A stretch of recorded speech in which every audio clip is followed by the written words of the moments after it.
사랑에 대해서 저희가 같이 나누고 있는데 7번째입니다. 첫 번째는 사랑은 오래 참고, 그 다음에 온유하고, 그 다음에 시기하지 않고, 그 다음에 자랑하지 않고, 그 다음에 교만하지 않고, 그 다음에 불의에 행하지 않고, 그리고 오늘 7번째 자기의 이익을 구하지 않고. 사랑이 이렇게 많습니다. 사랑은 15가지인데요. 그 중에 제가 7번째에 왔습니다. 제가 그 사랑에 대해서 이제 성경을 보니까 그 사도 바울이 그 디모데에게 쓴 유언과 같은 편지가 디모데 후서입니다. 디모데에게 쓴 편지를 통해서 사도 바울 시대의 말세를 얘기했습니다. 디모데후서 3장 1절로 2절 상반절입니다. 같이 읽어보겠습니다. 시작. 너는 이것을 알아. 말세에 고통하는 때가 이르러 사람들이 자기를 사랑합니다. 말세의 특징이 있는데, 특징이 뭐냐면 고통이 있다는 겁니다. 고통이 있는데 왜 고통이 있다냐면 뒤에 써있죠. 사람들이 자기를 사랑합니다. 자기를 사랑하는 문제의 결론 때문에 말세에는 고통이 있다 이렇게 말하고 있습니다. 그러니까 이 자기 사랑의 문제는 결국 모든 관계뿐만 아니라 사회를 고통 가운데로 몰고 가는 어떤 힘이 있다 이렇게 하고 있습니다. 그런데 이 고통이 우리들에게는 뭐랄까 일종의 시대를 볼 수 있는 눈을 갖게 하는 겁니다. 아이들이 막 아파트에서 공부 때문에 막 뛰어내리고 지나가던 행인을 막 때리고 뭐 도둑질을 하고 이런 수많은 범죄들의 이 고통을 주는 이 이명 가운데는 뭐가 있냐면 자기를 사랑하는 것, 자기를 위한다는 것. 오늘 말씀은 자기의 유익을 위한 것들 때문에 고통이 나타나서 말세의 한 증거들을 우리들에게 얘기해 준 것을 보게 됩니다. 그 텔레비 선전 중에 어떤 예쁜 여자가 나와서 막 머리를 막 샴푸를 한 다음에 마지막에 그런 얘기를 합니다. 스페인어로 이렇게 말하거든요. 뽀르케 요로 말고 그러거든요. 그게 무슨 말이냐면 나는 소중하니까 이런 뜻이에요. 자기는 소중하니까. 그래서 제가 옛날에 멕시코에서 봤는데 한국에서도 그걸 하는 거예요. 여자가 나는 소중하니까 어떻게 한다고요? 좋은 걸 쓰자 이거죠. 좋은 거를. 자기가 소중한 사람이기 때문에 물건을 좋은 걸 씁니다. 이 반대적인 사람도 있습니다. 남편은 사랑하는 남자에게 이렇게 사랑을 고백했는데 그 남자가 무시하고 너는 뭐 거울도 안 보냐 이런 식으로 얘기해서 1년 6개월 밖에도 안 나가고 막 숨고 어떤 여자는 뭐 아주 극단적으로 막 죽음의 길을 선택하는 그런 경험들이 이런 것들이 자기를 사랑하는 외형적으로 막 나타내려고 하는 증거들, 또 반대로 자기를 막 지키려고 하는 이런 기피증들이 나타나고 있는 시대에 우리가 살고 있는 한 단면을 보게 됩니다. 저는 텔레비를 많이 보진 않지만 텔레비를 보면서 사회의 현상들 하나씩 보게 되는데 제가 가장 이렇게 지탄받아야 될 프로그램 중에 하나가 뭐냐면 이 1박 2일입니다. 1박 2일. 이거 들으면 좀 안 되겠지만 그 프로는 뭐냐면 그 프로에서 게임을 하고 게임에 이긴 사람에게 뭐 이렇게 야외 지침을 안 하고 뭐죠? 실내 지침을 하고 아침밥상을 크게 주고 하는데 그 게임을 임할 때 나타나는 자세입니다. 그게 뭐냐면 뭐라고요? 나만 아니면 돼. 나만 아니면 돼. 같은 팀이 있어도 팀이 이겼어도 그 다음에 팀원 중에 가지고 있는 것을 한 사람에 몰아주기 위해서 또 게임을 합니다. 그러면서 그 사람들 외치기 뭐냐면 나만 아니면 된다 이거. 이것은 아주 극단적인 이기를 보여주는 겁니다. 이게 게임인 것 같지만 그 속에는 자기의 정욕을 채우려고 하는 영적인 요소가 있다는 생각을 제가 해보면서 이게 상당히 마음에 좀 부담을 줍니다. 내가 먼저 내 중심적인 사고를 사고 이 시대에 우리는 사람장에 있는 7번째의 도전을 하고 있습니다. 나 먼저 내 중심적인 삶의 태도를 갖는 걸 얘기해주고 있습니다. 유진 피터슨이라는 목사님은 이 본문을 이렇게 번역했습니다. 사랑은 항상 내가 먼저라고 주장하지 않습니다. 내가 먼저 내가 먼저. 나 먼저 뭘 채우고 나 먼저 뭘 갖는 것. 어떤 이익의 문제가 섰을 때 그 이익의 우선순위를 나에게 두지 않는 것이 사랑이다 이렇게 얘기합니다. 이것을 좀 원어적으로 보면 이렇게 말합니다. 자기의 것을 요구하거나 자기의 것을 찾지 않는 것. 좀 유보해 놓는 것. 그래서 자기의 유보로 말미암아 다른 사람이 유익을 얻도록 하는 것이 사랑은 자기의 유익을 구하지 않는다라고 하는 뜻이다. 이렇게 얘기해주고 있습니다. 여러분 그림 보이시죠? 이건 제가 카스토리에 있던 거를 이제 공유하는데요. 남아프리카 공화국에 한 인류학자가 가서 이 아이들에게 얘기했습니다. 여러 명의 아이들을 놓고 떨어져 있는 나무에다가 이렇게 선물 바구니를 놓은 다음에 아이들이 얘기했대요. 달려가서 선착순 한 명이 이 아이들이 먹을 수 있는 이 과일을 다 가질 수 있다. 준비 시작했더니 어떻게 하냐면 거기 있는 애들이 다 손을 잡고 달려가더래요.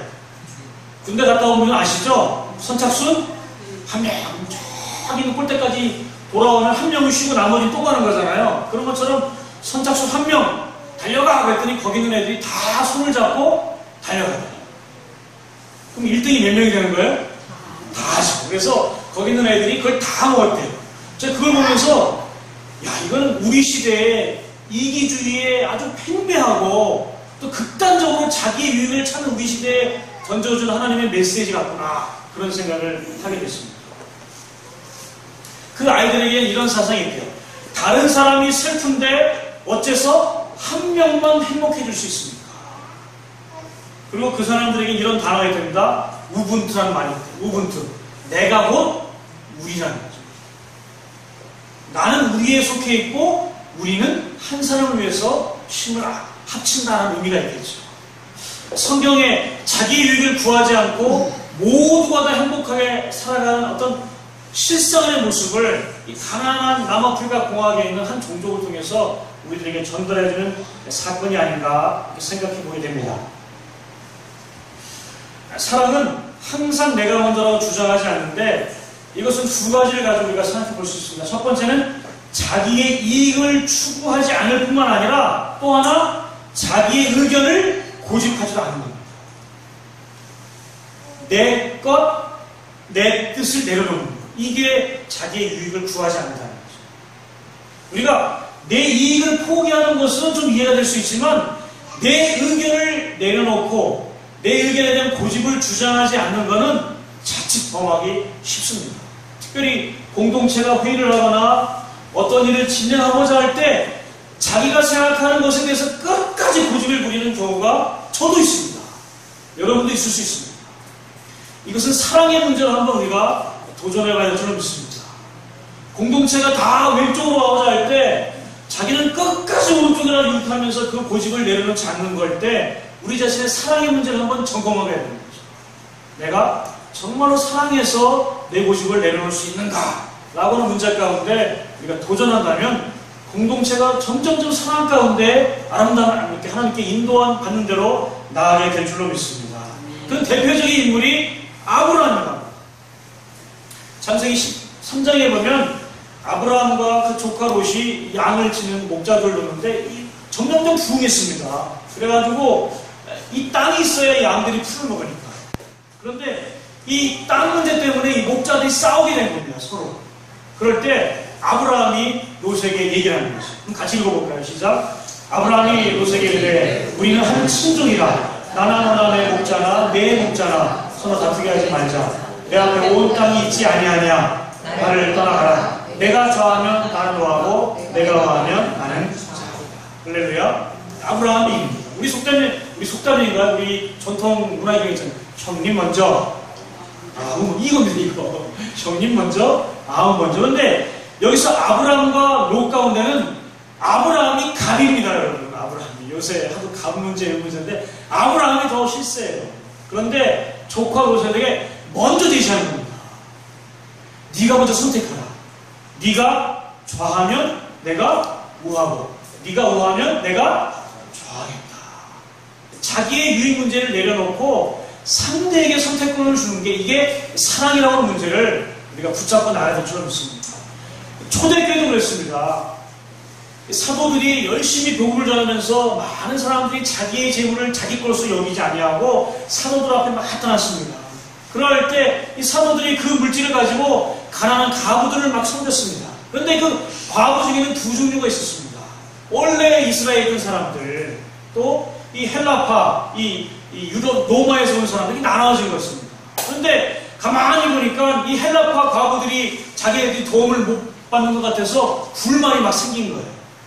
그때 사도들이 결단을 내립니다. 우리는 말씀과 기도에 전무하겠다. 이 국률 사역을 할 사람들을 뽑아라. 그러면서 7명의 집사를 이 회중들에게 뽑으라고 얘기합니다. 근데 뽑힌 사람들이 다 누구예요? 이 사람들이 헬라파 사람들입니다.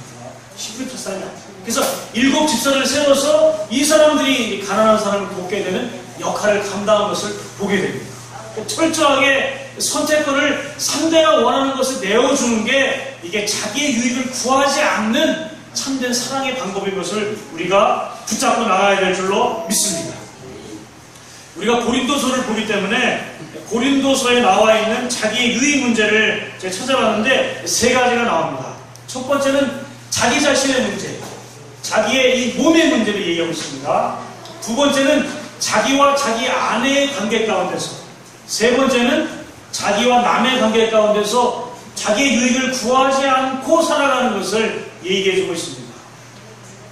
고린도서 6장 12절에 보니까 모든 것이 내게 가하나 다 유익한 것이 아니요 라고 사도 바울이 얘기합니다. 그러면서 그 다음에 쭉 이야기를 전개하는데 그게 뭐냐면 배하고 사람 배 있지 않습니까? 위장하고 음식이 있다 이겁니다. 배는 음식을 위해 있고 음식은 배를 위해 있다. 그런데 마지막에 이런 것이 다 없어질 것이다. 우리가 몸이 있는데 이 몸 가지고 하나님을 위해 섬기고 하나님께서는 우리의 몸을 예수님과 같이 부활하게 하실 것이다. 내가 그리스도와 한 지체가 되기 때문에 이 몸이 하나님의 뜻 가운데 살아가는 것이 진짜 유익한 것이다 이렇게 얘기하고 있습니다. 근데 그 당시에 많은 사람들이 우상을 섬기면서 이 신전에 가서 창녀하고 같이 몸을 뒤섞이면서 막 살았거든요. 사도 바울이 시작합니다. 사람마다 죄를 짓는데 그 죄가 몸 밖에 있는데 이 음행을 하는 것은 자기의 몸 안에 죄를 짓는 거다. 어찌 너희 몸이 창기와 합해서 죄된 몸으로 살아가는가. 너희는 그리스도와 한 명이기 때문에 이 한 명이 된 너희 몸을 거룩하게 하나님께 드리라.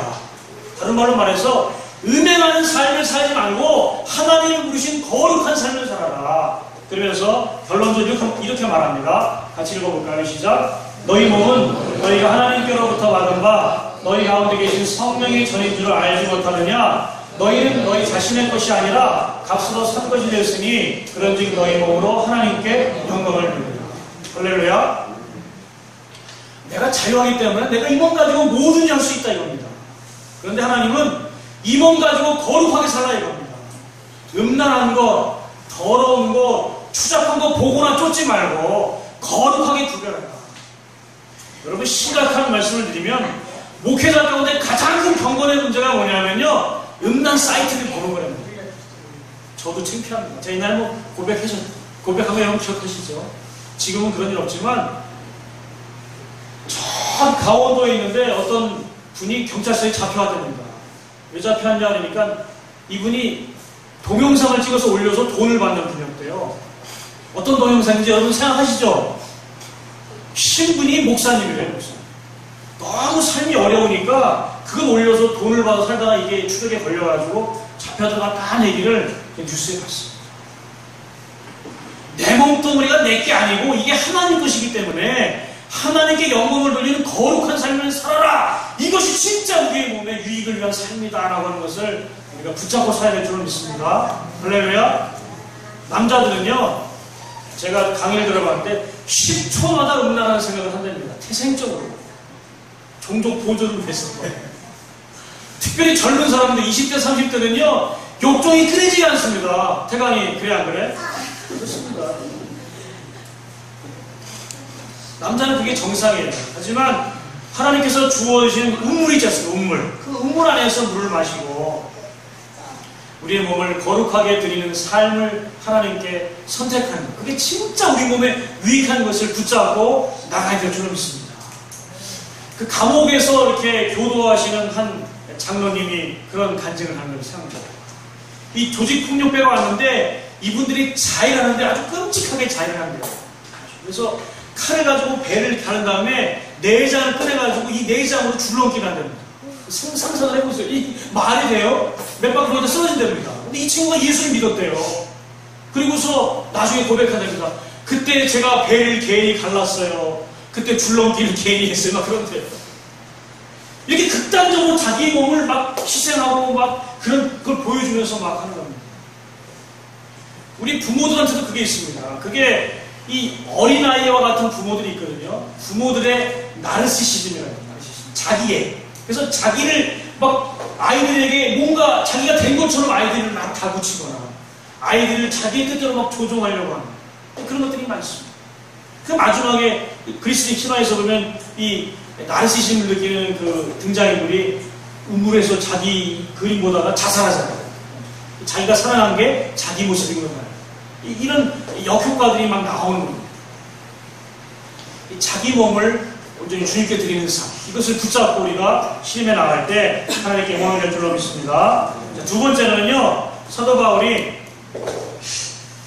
결혼의 문제를 얘기하면서 유익의 문제를 얘기합니다. 우리는 7장 35절 같이 읽어볼까요? 시작. 내가 이것을 말하면 너희의 유익을 위하여 너희에게 올무를 놓으려 함이 아니니 오직 너희로 하여금 위치에 합당하게 하여 흐트러짐이 없이 주를 섬기게 하려 합니다. 이게 무슨 말인지 잘 요거만 보면 모르겠지만 거기서 7장에 보면 사도 바울이 결혼 문제를 이야기합니다.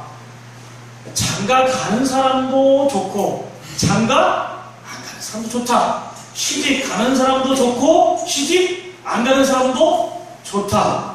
결혼해라. 그렇지만 결혼 안 하는 게 더 복되다. 왜냐하면 장가 간 사람은 세상 일을 염려해서 내가 어떻게 해야 우리 아내를 기쁘게 할까 고생을 한다는 거예요. 시집간 아내는 세상 일 염려해서 내가 어떻게 해야 우리 남편 기쁘게 할까 그 생각한다는 겁니다. 그런데 시집가지 않고 장가가지 않은 사람들은 하나님의 일을 염려해서 내가 어떻게 해야지 주를 기쁘게 할까 그 생각한다는 겁니다. 그래서 장가 안 가고 시집 안 가는 게 더 좋다 이렇게 얘기하고 있습니다. 할렐루야. 저는 아직 시집 안 가는 분이 계시면 시집 안 가는 게 유익하다는 말씀을 드리고 싶습니다. 장가 안 가는 분이 계시면 장가 안 가는 게 유익하다는 말씀을 드리고 싶어요.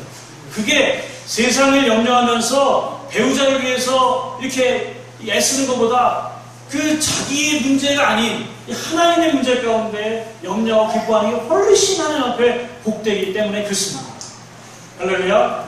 아직 시집 안 가신 분들 시집 안 가시길 부탁드리겠습니다. 장가를 안 간 분 장가 안 가시길 부탁드립니다. 그게 더 복되기 때문에. 근데 이미 장가를 가고 시집 가고 결혼한 분들은 어떡하냐. 이 마지막 말씀을 한번 보세요. 너희로 하고 이치에 합당하게 하여 흐트러짐이 없이 주를 섬기라. 나와 내 아내, 나와 내 남편이 어떻게 된다고요? 흐트러지지 않는 겁니다. 내 남편을 위해서, 내 아내를 위해서 염려하면서 기뻐하는 삶이 아니라 하나님을 기뻐하는 일 가운데 섬기는 삶. 이것이 결혼한 사람들의 아주 중요한 삶의 순서인 것을 우리가 붙들고 나가야 될 줄 믿습니다. 그러할 때 가족 안에 유익이 있는 겁니다. 가정 문제, 부부싸움의 이 끝이 뭡니까? 결국은 자기 주장 아니겠습니까? 자기 주장. 치약을 뒤에부터 짜는 사람, 치약을 가운데부터 짜는 사람. 저는 물건을 쓰면 그냥 던져놓습니다. 저희 집사람 물건을 쓰면 정리를 해요. 할렐루야. 누가 이겨요? 제가 이기죠. 하시는 사람이 힘드니까. 그분이 그런 문제로 많은 거죠. 조그만 그 습관들 그런 문제. 결국은 우리가 이 삶의 문제 가운데 상대를 좀 배려하면서 이게 나가면 참 중요한데 이런 문제 가운데 우리가 사는 것보다 더 중요한 게 뭐냐. 나와 아내, 나와 남편이 주를 섬기는 것 가운데 손잡고 나가야 된다. 그것이 우리에게 진정한 가족의 유익이 될 줄로 믿습니다. 목사님들 기도하시고 여러분 목자들도 기도합니다. 저도 기도합니다. 우리 교회 가운데 남편 혼자 교회 나온 분들 계세요. 아내 혼자 교회에 나온 분들 계십니다. 얼마나 힘드시겠습니까? 얼마나 힘드시겠어요? 결혼했는데 부부가 같이 교회 나와서 같이 예배드리고 자녀들 예배 가운데 복음을 보이는 삶이 필요한데 이렇게 짜기는 기러기처럼 홀로 예배드리는 모습을 볼 때 참 마음이 아픕니다. 할렐루야. 그런 분들을 위해서 더 기도하고 격려하고 또 그런 분들은 자신의 아내와 남편을 위해서 더 헌신하면서 사랑으로 섬겨서 같이 합심해서 부부가 이 주를 섬기고 나올 수 있도록 참된 유익을 느낄 수 있도록 우리가 같이 도전해 나가야 될 줄로 믿습니다. 세 번째 한번 같이 읽어보면 좋겠습니다. 시작. 모든 것이 가하나 모든 것이 유익한 것이 아니요 모든 것이 가하나 모든 것이 덕을 세우는 것이 아니니 누구든지 자기의 유익을 구하지 말고 남의 유익을 구하라. 남의 유익을. 사도 바울은 이 얘기의 배경을 이렇게 이야기합니다. 어떤 불신자가 있는데 우리 믿는 자를 초청했다 이겁니다. 초청해서 그 집 가서 밥을 먹는데 고린도에는 그 당시에 이 고기를 살 때 그 고기는 우상에게 드려진 제물이거든요. 그것을 가서 요리를 한 겁니다. 그런데 불신자가 나를 초대해서 믿는 사람을 초대해서 음식을 대접했는데 이 사람이 그거에 대해서 얘기하지 않으면 그냥 먹으라 이겁니다. 나는 예수 믿기 때문에 나는 하나님 믿기 때문에 우상에게 드려야 안 먹습니다라고 말하지 말고. 왜냐하면 이 세상에 있는 모든 것들은 다 하나님 것이다. 우상에 대해 아무 의미 없는 것이다. 그렇기 때문에 그냥 먹어도 된다 이겁니다. 그 사람의 양심을 위해서 먹으라 이겁니다. 그런데 어떤 사람이 먹으러 가는데 이거 우상에게 드린 제물인데 이거 먹으면 안 돼. 그러면 그 사람 말 때문에 먹지 말라 이겁니다. 그 이야기의 기준은 뭐예요? 그 사람을 위해서 먹거나 그 사람을 위해서 먹지 말라 이거죠. 나를 위해서가 아니라 그 사람의 유익을 위해서 내가 행동하는 것이 필요하다라고 얘기하고 있습니다. 그러면 사도가 이렇게 그 사람의 유익을 위해 사는 목적이 뭐냐는 거죠. 고린도서 10장 33절 이렇게 말합니다. 같이 한번 읽어보겠습니다. 시작. 나와 같이 모든 일에 모든 사람을 기쁘게 하여 자신의 유익을 구하지 아니하고 많은 사람의 유익을 구하여 그들로 구원을 받게 하라. 할렐루야. 남의 유익을 구하고 내 유익을 포기하고 그렇게 섬기는 것의 목적이 뭐라고요? 그들로 구원을 얻게 하라. 그들로 구원을 얻게 하기 위해서 내가 내 자유를 포기한다라고 이렇게 얘기합니다. 그게 진짜 나의 유익이 됩니다. 할렐루야.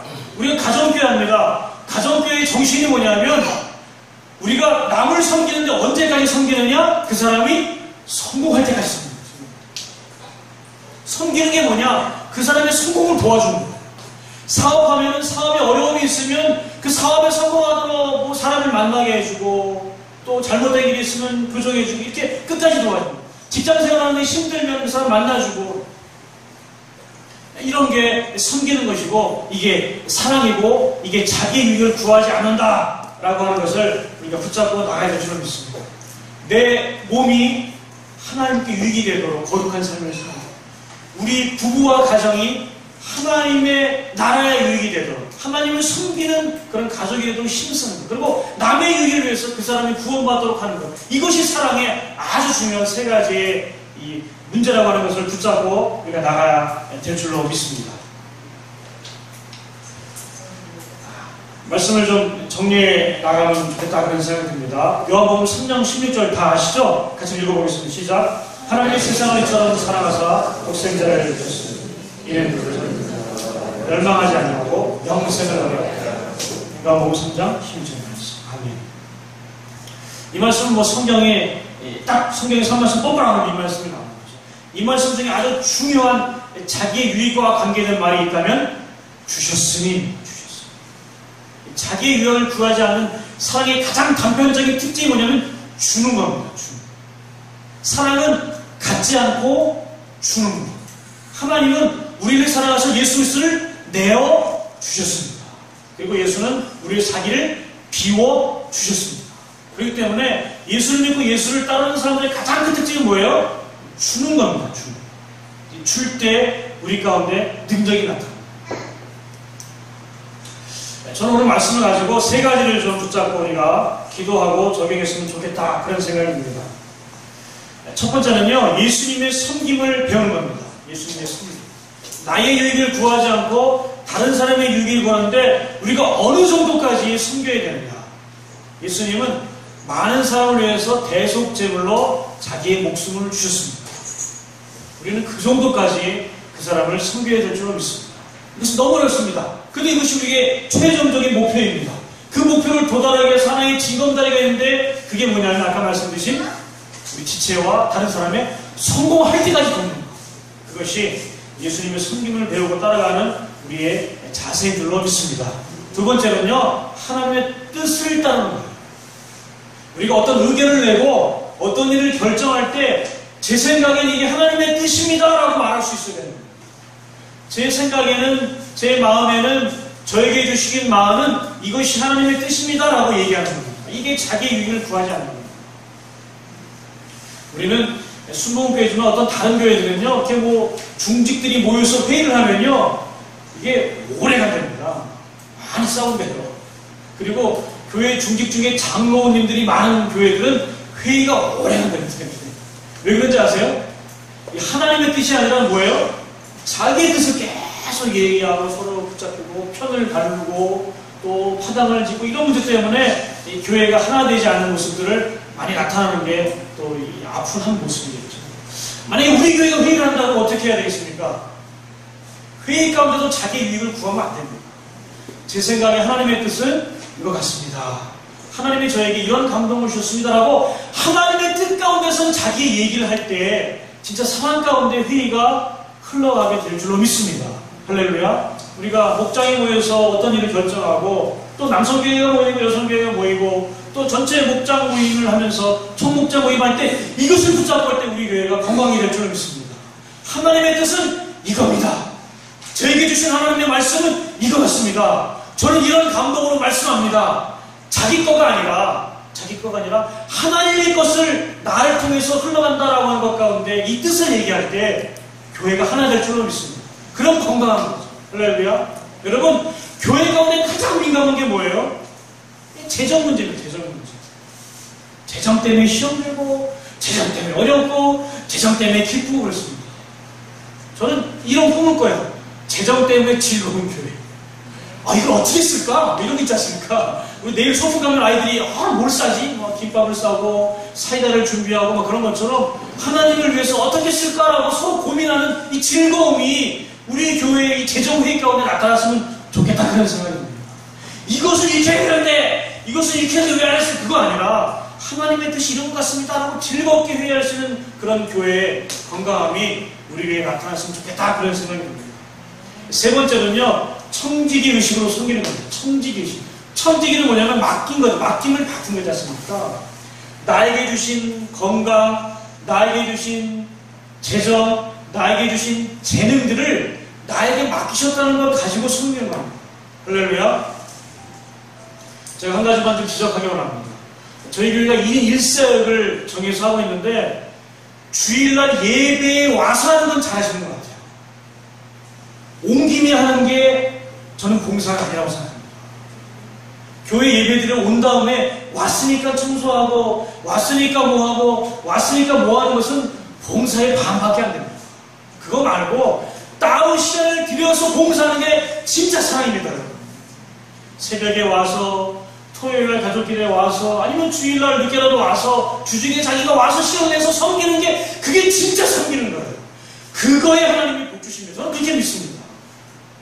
다 왔으니까 와서 온 김에 하는 그것은 누구나 할 수 있기 때문에 하나님이 그런 사람에게 복 주는 것에 좀 제약을 가질 수 있다고 생각합니다. 특별히 재능 문제 가운데 여러분 도전하고 싶습니다. 찬양을 섬기고 악기로 섬기고 여러 가지 섬기는 분들이 주일날 아침에 와서 섬기는 것 때문에 섬기는 것에 좀 도전하고 싶습니다. 저는 예배 가운데 15분, 예배 전 15분은 정말 찬양만 틀어놓고 예배를 위해서 기도하고 싶습니다. 준비가 안 된 예배팀, 준비가 안 된 찬양팀, 준비가 안 된 설교자, 준비가 안 된 예배자들, 우왕좌왕하고 소인사하고 기타 축이고 음악 듣고 키도 드럼 치고 너무 산만합니다. 저는. 이것은 진정한 예배로 드리는 청지기적 자세가 아닙니다. 15분 전만은 정말로 기도하면서 자기의 문제, 자기의 죄의 문제, 눌려있는 것들을 주님께 다 내려놓고 예배를 통해서 정말 하나님 말씀 듣겠다는 결단 가운데 나오는 그런 시간의 헌신들이 가운데 있을 때 내가 살고 교회가 살고 여러분 가정이 살고 사회가 사는 겁니다. 그런 헌신을 꿈꿉니다. 여러분 도전합니다. 그렇게 한번 섬겨보세요. 할렐루야. 하나만 더 말씀드리겠습니다. 재정의 문제. 내가 가지고 있는 재정 내 거라고 얘기할 때 이미 끝난 겁니다. 내 게 아니라는 거죠. 그래서 어떤 직장은 이렇게 보고를 할 때 서류철 이렇게 사인하지 않습니까? 부장, 뭐 이렇게 하지 않습니까? 맨 마지막에 칸이 있대요. 예수님. 그래가지고 사장님이 그 보고를 받은 다음에 그 결제 서류를 딱 이렇게 갖다 놓는다는 거예요. 예수님께 사인 받아야 됩니다. 그 회사가 누구 거라고요? 예수님 거라고. 이 정신이 되게 존경스러워. 내 물질, 내 직장, 내 사업자, 내게 아니고 하나님께 나에게 맡겼다는 정신 가지고 씨름하는 사람들, 그 사람들에게 하나님이 이 시대를 맡긴 능력과 힘을 줄 줄로 믿습니다. 할렐루야. 여러분이 주신 이 능력들, 재정들, 재능들, 그리고 봉사하는 것들 정말 열심히 성경할 때 그것이 나에게 유익이 되고 남에게 유익이 되고 하나님 나라에 유익이 되는 것을 붙잡고 도전하시고 이렇게 세워주시길 주님의 이름으로 부탁드리겠습니다. 저는요, 목자들을 볼 때마다 너무 죄송합니다. 목자들을 볼 때마다. 우리 서집사님, 우리 신동 집사님, 또 이경 집사님 볼 때마다 너무 좀 마음이 아파요. 목원들이 정말 잘 쓰기 위해서, 목원들의 삶이 정말 아름답게 하기 위해서, 때로는 막 마음에서 일어나는 그 안타까운 마음들을 토로하기도 하고, 또 음식을 준비할 때 막 기대하면서 오는 한 사람을 위해서 음식을 준비하는, 제가 하기 때문에 안 써요. 제가 압니다. 제가 하기 때문에. 음식을 준비하면서 한 사람에다가 막 도우길 막 기대하고, 또 예배에 와서 왔나 살펴보는데 안 올 때 막 무너지는 마음들. 그런 걸 볼 때 너무 가슴이 아파요. 할렐루야. 그런 목자들 때문에 어쩌면 우리 교회가 섭니다. 할렐루야. 좀 믿습니다.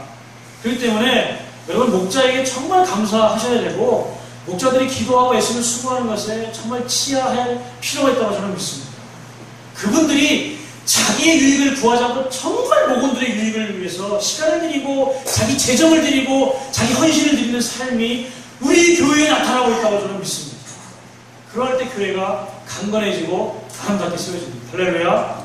그런 섬김을 배우면서 나도 목자가 되고 나도 예수님처럼 섬기는 삶을 살아야겠다라고 도전 가운데 여러분의 삶이 조금 더 변화되시고 조금 더 십자가 앞으로 가시고 조금 더 자기를 내려놓고 남의 유익을 구하는, 자기 먼저 아니라 남이 먼저라고 하는 삶 가운데 우리의 사랑이 아름답게 정리되시길 주님의 이름으로 부탁드리겠습니다.